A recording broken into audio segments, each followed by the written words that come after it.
எனக்கு என்னன்னா, last time நான் வந்து குரூப் 4 அட்டெண்ட் பண்ணேன். அப்போ வந்து தமிழ்ல தான் எனக்கு மார்க் போயிடுச்சு.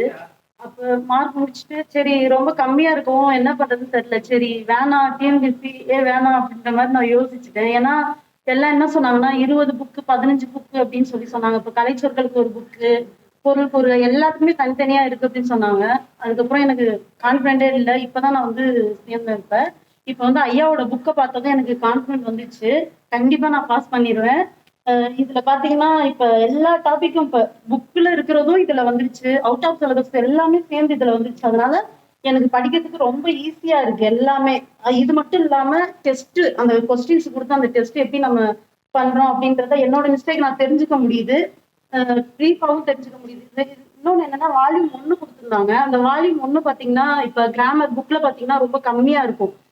அதுல இப்ப அந்த ஃபர்ஸ்ட் வால்யூம் பார்க்கும்போது நெறைய விஷயம் இருக்கு. இப்ப சுட்டுனா எங்களுக்கு தெரிஞ்சது ஒரு அகச்சுட்டு, புறச்சுட்டு இது மட்டும் தான் தெரியும். ஆனா அதுக்கும் மீறி நெறைய சுட்டோட வகைகள் இருக்கு. எல்லாமே எங்களால தெரிஞ்சுக்க முடியுது. அதனால எனக்கு வந்து கண்டிப்பா நான் பாஸ் பண்ணிருவேன். இது போதும் ஒரு கான்ஃபிடன்ட் வந்துருச்சு எனக்கு.